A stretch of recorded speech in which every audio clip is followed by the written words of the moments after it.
In other news, the Democratic Alliance says it wants the Tshwane Council Speaker out. They accuse the Speaker, Mncedi Nzwanana, of being controlled by the EFF and the ANC. Councillors are due to vote on him this afternoon.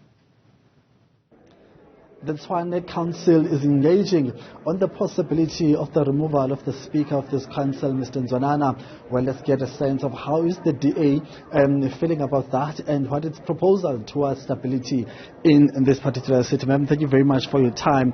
Give us a sense of how the Democratic Alliance is positioning itself in this particular matter. So the DA is supporting this motion from Action SA.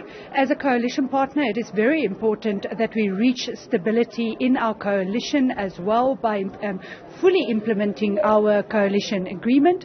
The city of Tshwane has also been through a very turbulent time, and it is our responsibility as the government of the day to ensure as stable environment as possible. And we cannot have a government who has a speaker from outside of the governing coalition. This leads to differences of goals and differences of objectives. And we've seen that earlier on this year where certain reports were dragging from February and was only ultimately approved last week in the 15th of June. We also today have the Speaker who is insisting that the 5 p.m. end of council rule applies. And we've got later on in the agenda items as like the establishment of ward committees, which is extremely important for the residents of Tshwane, as well as the election of a Section 79 utilities chairperson, which is obviously important for ensuring oversight over utilities services in the city. And we are not sure that we'll actually get to those reports, and the Speaker can't give that commitment.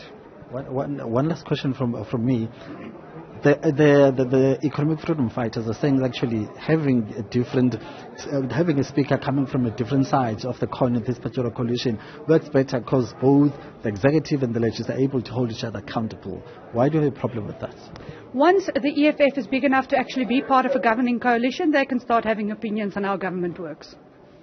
So you want the speaker to be from the coalition party, and are there any tangible things that the speaker has done wrong in this case?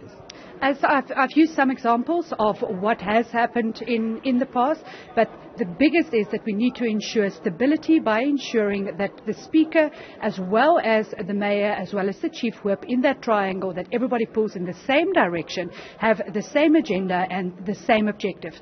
We can't have somebody on the legislative side who does not hold the same agenda and objectives as the coalitions.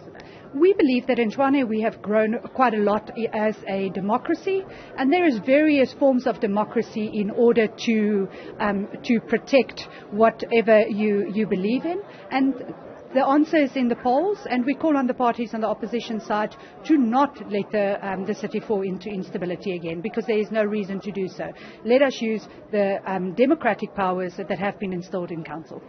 Well, out of the nature of democracy, we sit on different sides. You've got opposition and you've got the coalition. The coalition has a majority in council, and we will ensure that our democratic rights are installed. Thank you very much there.